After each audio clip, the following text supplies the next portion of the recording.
This episode of Nos Arietes is sponsored by Full Pull Wines, a Seattle-based wine retailer and proud sponsor of Nos Arietes since 2011.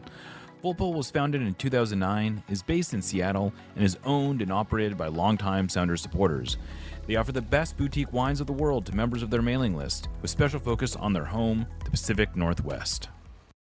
Hey, this is Christian Roldan. And Jordan Morris from the Seattle Sounders Football Club. And you're listening to This is Nos Arietes. Thanks to Watson's Counter for sponsoring this episode. Located in Ballard, Watson's Counter is your neighborhood specialty coffee shop, brunch spot, and now coffee roaster. Sourcing exclusively high-scoring coffees, Watson's Counter has started their coffee roasting project to showcase amazing coffees grown around the world. Their first featured coffee is the beautifully complex washed Ethiopian Odola. Follow them on Instagram at Watson's Counter to keep up with all the upcoming releases, or check out their website at www.watsonscounter.com. Whether you want to stop by for your daily coffee to go or sit down for delicious Korean-inspired brunch, Watson's Counter has got you covered.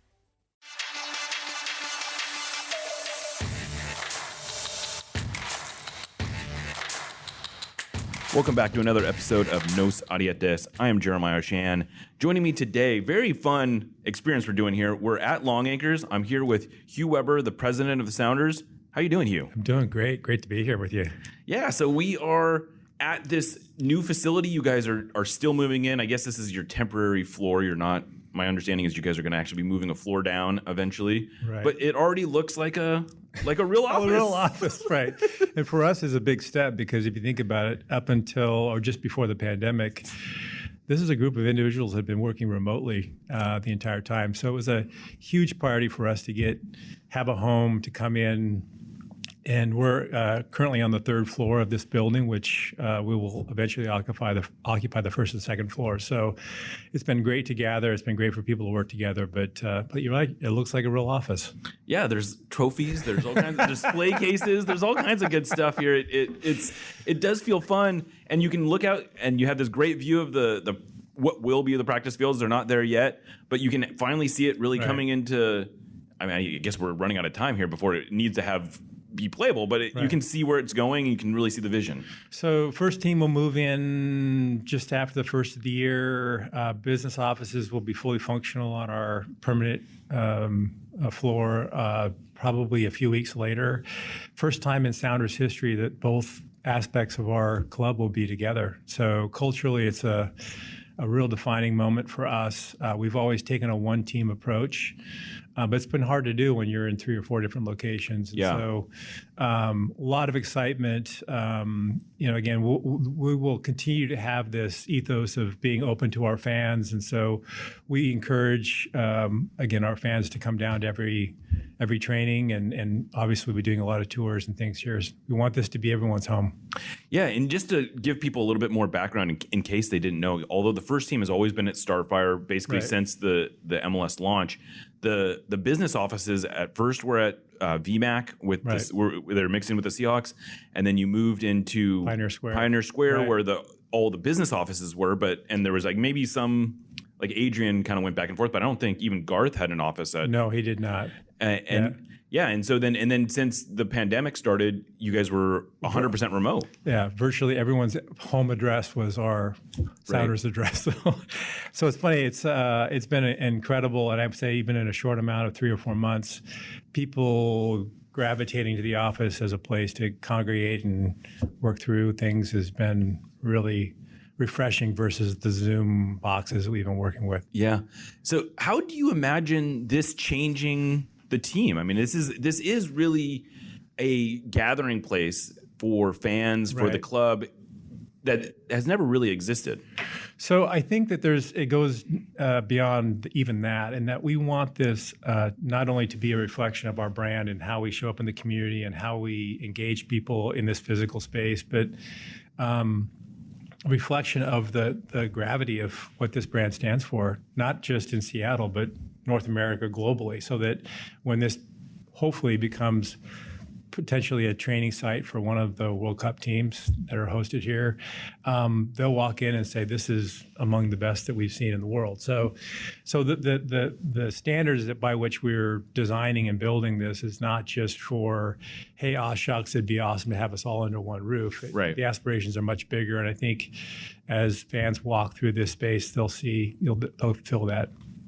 What kind of spaces do you imagine fans being able to engage with specifically? Like, I don't imagine they're going to be coming up into the offices, but there's seemingly going to be not common spaces, but spaces that are sort of fan focused elsewhere. Yeah, for sure on the pitch, and we'll have gathering areas that's all contemplated for fans to be able to show up on a regular basis to watch training. That'll be great. We'll have an amazing viewing deck off of the second floor here, which will allow us to do events, invite season ticket holders in, invite fans in.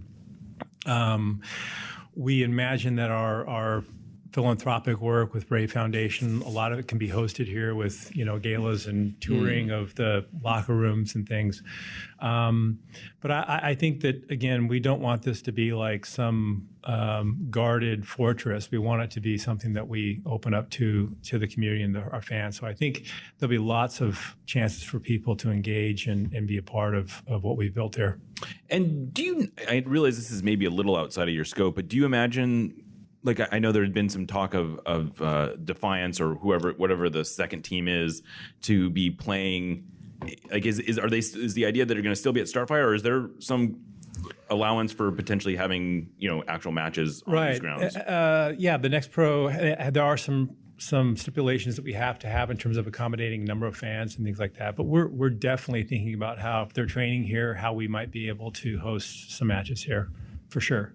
And so would that be like a temporary type of facility, or is that like something that, is there plans? Everything's on the table right now. You might be table. hearing me say that a lot. If you think about this 160-acre campus, the training grounds for the Sounders is just one sliver of it. It's obviously the core cornerstone. It's going to be, again, drawing lots of people to this physical space. But I think there's a lot of things we're contemplating in terms of how this becomes a live, work, play gathering spot for people around Puget Sound, and the possibilities are endless, and so that certainly is one of them for sure.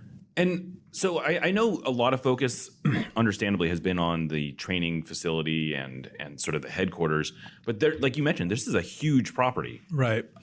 Where are we in terms of some of these apartments and I guess other sort of like live elements and live and play elements, I suppose? So what's great about the property, if you haven't been here before, if you have, Longacres was here once, but it's proximity to rail. You can be downtown King Street Station in 10 minutes. I think people don't really understand. It is lightning. You can be here so fast. It's almost hard to contemplate, like, because you can get here faster on the train than you can driving. Right, for sure.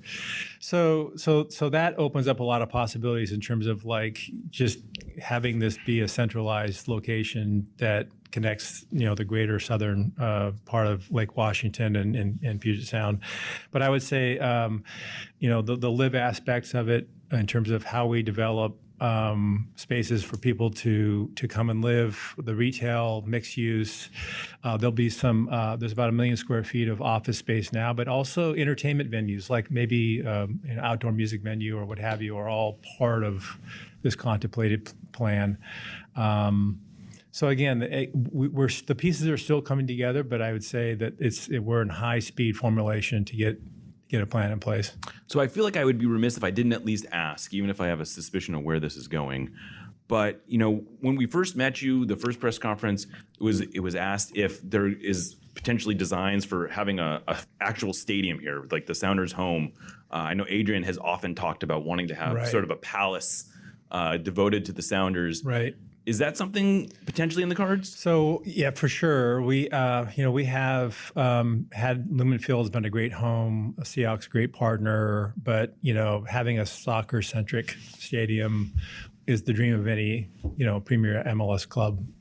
So of course it's something we're contemplating and thinking about. There's definitely room here on the site. There's a lot of exploration that has to happen in terms of, is this something our fan base would even consider as a positive? Is this, right. And so there's a lot of work to be done. But I would be remiss and not honest if I didn't tell you we're thinking about it and how we can solve for that, for sure. In any case, it's something that maybe it sounds like a long-term idea, not something that we shouldn't. Well, let's be honest. These projects take a long time. Right. Yeah. So if we're not doing the work now, then we're going to be behind. And so I think, again, there's diligence that has to be worked through. Not only, again, in terms of the logistics of building something out of the ground, takes a long time, but even contemplation about how it would work, how would our fans react to that? What would be that match day experience? Mm-hmm. And I think the club's commitment has always been to have, continual improvement around the match day experience. And so if we couldn't deliver on that promise, I'm not sure that we would, take that commitment that way. So there's a lot to think through. Sure. And we have really smart people that are thinking about it and trying to build a plan. On that same subject, Lumen Field, I think everyone loves the location. They love a lot about what Lumen Field is, but there are challenges to Lumen Field. That it does still feel like you guys are a tenant, which you are a tenant, right? The signage, we could do a laundry list of things that are sometimes frustrating. Even things like the concession stands aren't always open on Sounders game day. Right. How much work is being done to make Lumen Field feel more like a Sounders facility, and how much is even possible? Right. So let me take a step back and tell you my experience has been as both a tenant and an owner of a building, and so I've lived both lives. I'm incredibly empathetic what it means to run a building. So I know for the Seahawks, where they, and I think they do a great job of partnering with us and working through some things. But it is different, right? Where we can't make every single decision that we think is beneficial to our fans and the fan experience and for our players and for their experience. So oftentimes you're doing workarounds and or putting processes in place to kind of overcome those things, many of which you probably recognize when you walk in and see things, right? Because you've been to other arenas and fields and pitches. I think with the World Cup coming up in 26, I think there's a great opportunity. I think that the Seahawks are putting in a lot of capital to make sure that this feels more like a soccer-built stadium. And so I think with that commitment of capital and some other things that we're doing, along with us, perhaps refining some of the processes we have in terms of making sure that certain operational things are happening for our fans, it'll feel less and less like, we're a visitor in somebody else's house. And so I think one of the things that I'm sure we'll talk about is how we continually refresh that match day experience, and how we're continually upping the bar in terms of, the traditions and the habits that fans do. They're unbelievably electric, and that's why people come. But are there ways and things we can do to refresh it so that, again, people attend more matches and want to attend more matches? And so I guess one of the other elements of that, so you have the World Cup coming in 2026. There's potentially the Club World Cup, I guess, in 2025. Correct. Then even there's a chance that Copa America could come in 24. Right. Are there and so I guess where are we on Copa America, on Club World Cup, and I guess there's even the possibility of a Women's World Cup in 27. There's a lot of soccer, a lot of big soccer events potentially coming to Lumen Field, which is a great thing, right? Which is a great thing, undeniably a great thing, and which does suggest though that there needs to be some accommodations made for soccer being here, right? I would tell you we are in constant communication with Lumen Field and Seahawks about what's happening, what's coming down the pipe potentially, and being ready and how we can be in a posture of readiness. We don't know yet. Some of those things haven't been solidified. We don't know what the role Seattle will play. We do know the World Cup in 26 is a real thing, and it's coming. Everything else is speculative. So I think the best we can do right now is just be ready and understand from a facility standpoint, which is the context you and I are talking about, how we can be ready, again, to host. I think Seattle has proven to be a remarkable soccer community. I think it's, proven to be one that I think that FIFA generally would want to and North America would want to showcase. So again, all we can do right now until we actually know specifics is just be ready. And I guess one of the specific areas, and I don't know that you will have an answer for this, but it feels silly to be talking about the playing surface, but do you think putting grass in at Lumen Field is a viable permanent solution? That's a complicated answer, right? Yeah. Because it's not easy to take turf and then replace it with grass, and put turf and replace it with grass, and plus Lumen Field, as Coldplay is playing tonight. There's a lot of activity at that field, which is not really conducive to grass. So it's a complicated answer. When an event like FIFA, World Cup comes along, and you're like, okay, that's something we're going to have to adapt to. So I think that work will definitely be done for that. All the others, I think it's going to be interesting to watch this unfold. I think that there is literally a cost associated and timing issue, and we're just going to have to adapt when we know more details about when these things are coming. And so I guess one of the things that we haven't talked about yet, but is related to all of this, and it's related to the facilities, it's related to everything. You're getting ready to start this, multi-year process, and the big kickoff is March the 50th, which is the 50th anniversary of the Sounders. There's a big announcement coming up next week. Where are we in that process, and what has this been like to go through? I want to make sure I understand your question. So there is a kind of a pivotal moment for the history of this franchise, right? You've got this looking back of 50 years, which is unbelievable, and I would say it's kind of like if you think of other sports and the original six, and like Seattle is one of those cities that you would say soccer originated in North America here, and so part of us is celebrating that and bringing credence and bringing it forward, but part of it is dreaming about the possibilities of what we could be in the next 50 years. And if you look, and I'm sure this will unpack a lot more as we talk about the growth of MLS, we talk about growth of soccer in North America, we talk about the branding of the Sounders. All of this is about how we are positioning ourselves to scale this brand. It's been unbelievably successful in the last 50 years, but how do we take it, what is currently the peak, and take it to the base camp and say, okay, we have another ascension to happen, and getting people thinking through that and what that looks like.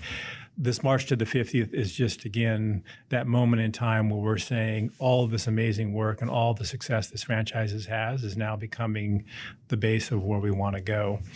And I think that's, not just in MLS, but it's how do we rank and think about ourselves and versus other North American professional teams, whether it's football, baseball, whatever, and how do we think of our brand amongst the global soccer community, and how can we, again, take advantage of all the tailwinds that are happening in MLS right now to differentiate this moment. And so I don't think it's been officially announced, but it's been a pretty clear underlying message that one of the elements of March the 50th is going to be a new crest or an updated crest. And I think it's important to say, not a full rebrand. There doesn't seem to be. No. This is still the Seattle Sounders. Of course. And a lot of the fans have named this team twice. I don't think we want to go to bat the third time. No, and it seems like a lot. Like one of the things I loved about this process when it was announced, about 18 months ago, was how involved they wanted to make the fans. This is not just a design exercise. It was I think it was an honest thing when Taylor Graham was calling it a brand exploration. Right. And so how are you feeling about where you've ended up now? So democracy in sport is a real thing. That's been part of the Sounders' DNA since, the beginning, even pre Drew Carey, that was a kind of a table stakes idea for him. But what I feel great about is that the work is amazing, the diligence and the engagement and the thoughtfulness behind the storytelling and why we did certain things, the details associated with it. I've been involved with a couple other, as you call it, brand lockups or whatever changes. oftentimes that process is handed over to people like Adidas or Nike Right. or whatever, and they come up with the designs and they, tell you what they can manufacture, and then they come back to you and say why certain things work or don't. This was just the inverse of that. It was like, this is what's important to us. This is what we want to do. This is what we believe our community stands for. Engaged community leaders and others that have been in and around this brand. And, I would say that initially everyone's going to have a different reaction. Oftentimes when you see a brand change, it's like, wow, well, that's different, and you don't know how to react to it. And then the authenticity of what the work is, I think, eventually connects with you. And so I think this is one that everyone that I've seen everyone that I've heard that has seen it has been really excited about it and energized about it. And I think it's going to be fun for the fans to see. So you've been working in professional sports a long time. I imagine you've gone through something. Don't make me feel so old. Vaguely, vaguely like this. A few times. How has this process been different or similar? Again, oftentimes it's done in a dark room with a few designers and a few stakeholders, and then you kind of like slide it out from under the door, and you hope the fans don't puke on it, and you move on. And this was totally different. I'm actually shocked. You and I talked just before we started this, and you hadn't seen any of the renderings or pictures of it, which is, again, unbelievable to me, because in order to engage so many people, there has to be a level of trust. And I think initially there was this context that said, hey, listen, we want to pull you in, but you got to be, you have to be protective of this, because if we want it to have the effect that we want it to have, eventually, if it leaks out or things kind of leak out, it's not going to be as powerful. So people have been extremely, committed to that, and it's been great. I was just thinking about this today, is how you've engaged all these stakeholders, all these fans, these not professionals. Unbelievable, isn't it? Just like random people who you've shown. It's one thing to show it to a brand and say, like, you can't show this to a bunch of people. It's another thing to show it to a bunch of fans. Right.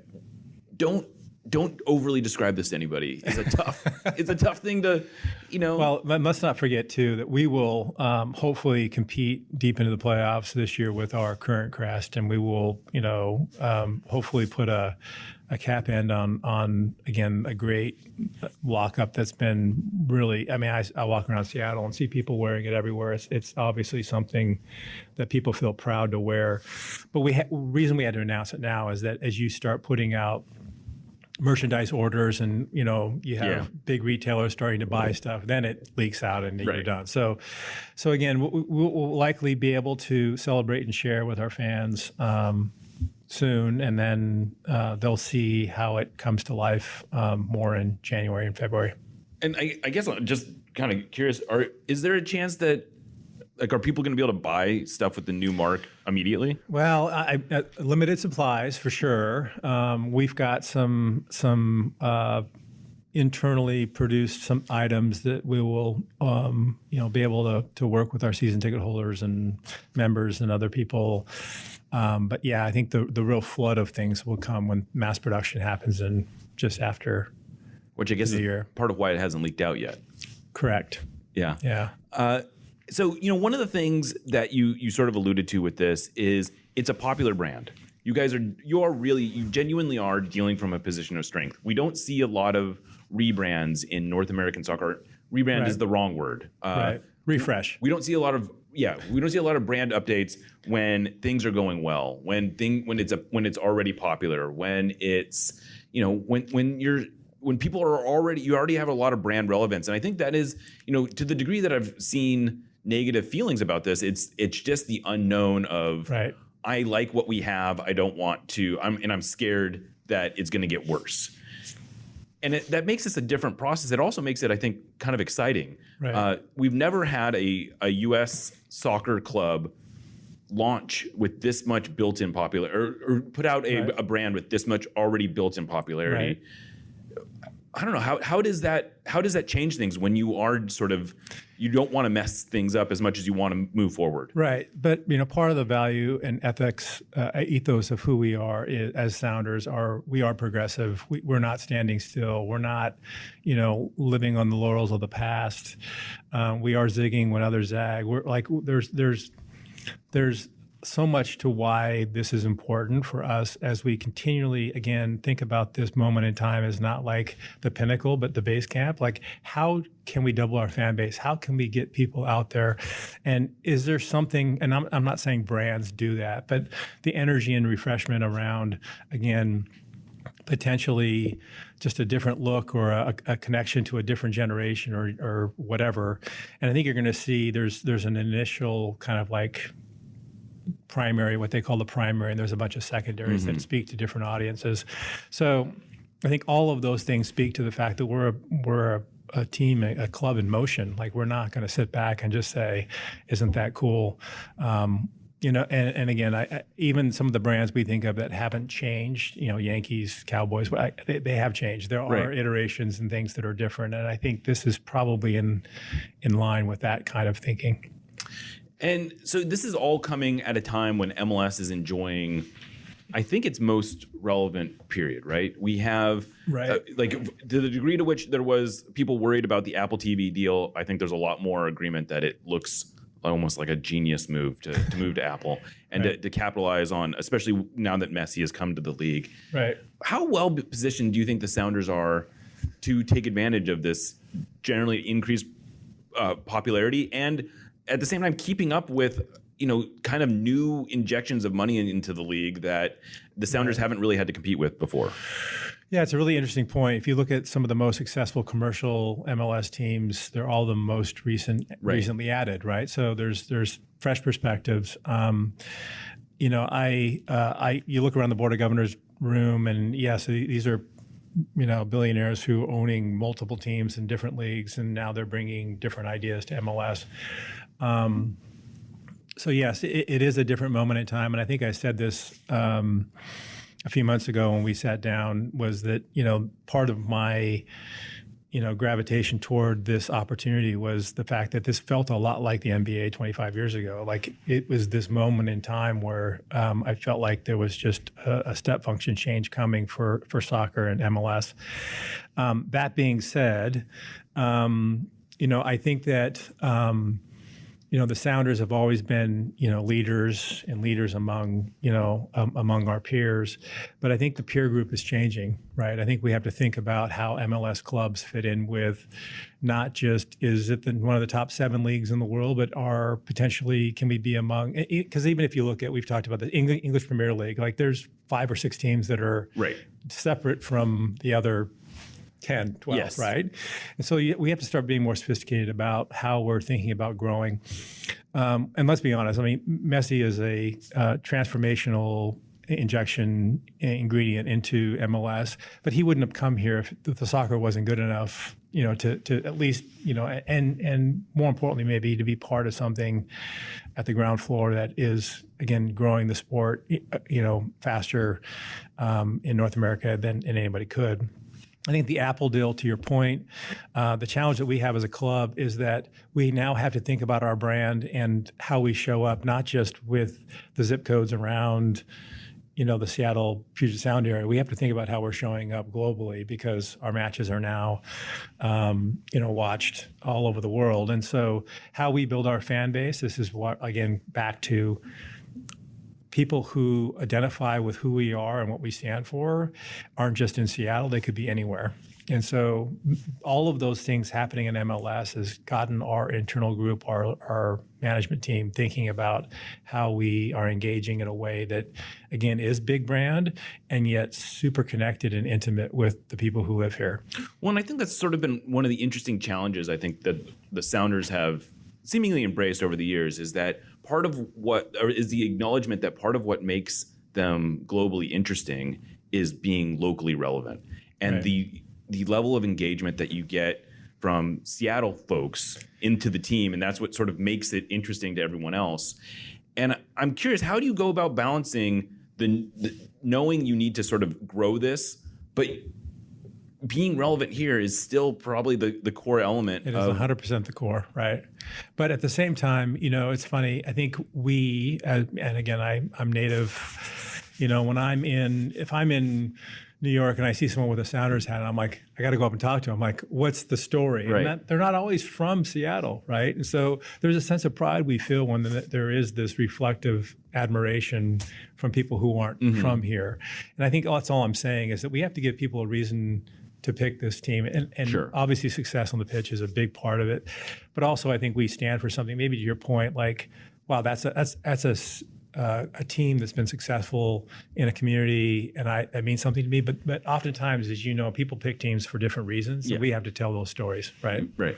And I guess sort of all related to this is, we've seen one of the things that we've seen with Messi coming to the league is sort of dynamic pricing really being tested in a way that I don't think we've seen tested in MLS at least before, where you're seeing all of a sudden, tickets that were sold for $50 being sold. Surge price. Right. Yeah. Taylor Swift, welcome. Right. Yeah, exactly. and we see that, we see it with the Sounders too. And the Sounders have sort of been playing with the idea of dynamic pricing for years. And I'm curious where you fall on how that's been working and if there are what some of the drawbacks might be. Right. So here's the truth of it is that like we live in an open market, right? And whether we want to admit it or not, a match against our rival is worth more than someone in the Western Conference from a small city who plays a Wednesday on Wednesday game against the Rapids. Right.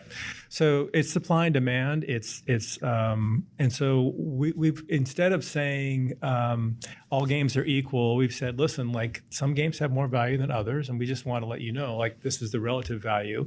We spend a ton of time researching what tickets actually sell for, what they're posted at, how what they eventually sell at. And that's why when season ticket members buy their tickets, they may have an average ticket price, but we try to show them that these tickets have more value than these. And I don't think it's necessarily good or bad. It's just the reality, of the market. And so we just try to be realistic in how we're pricing those things. It also unlocks actually for people who have, restrictions around pricing and being able to afford to come to games. If you can take some of those Wednesday games and open them up as an opportunity to say, listen, our get-in price to come to some of these games is incredibly affordable, then it opens the door for, again, for us to expand our fan base and have more people come to matches. I guess related to that, how are season ticket renewals going this year? Yeah, amazing. It's actually our best year ever. Yeah. So we've to this point have more deposits on than we've ever had in the history of the team. Obviously, other than the inaugural open the floodgates, but yeah. So it's gone really well. I think some of that is. When I came, I said we have to build value for our season ticket members. We have to show that there's a reason that they should invest and have their credit cards run once a month or whatever it is. And I think that there's different ways that shows up. I think having more flexibility and more customized benefits based on it. So a lot of things we're coming out with now, I think are really geared toward identifying packages that help people manage their schedules, manage their budgets, get the stuff they want when they want it. And I think that's kind of resonating with people. And so when you say the most deposits, is that renewals or is that a combination of renewals and... Right. So renewals are actually trending significantly better than last year. I think, in our business, if you can renew 90% of your seats, you're doing a great job. I think we were a little below that this last year. We'll be above that this year. And then when I talk about deposits, I'm talking about new people who are raising their hand and saying, hey, I want to be part of the group and part of the membership. So both of those are trending, better than they ever have. And renewals is a process that takes months. Right. Because we started the process and then people are wait and see. Some people are fence sitters, and then over time, we'll know by December or so where we ended up.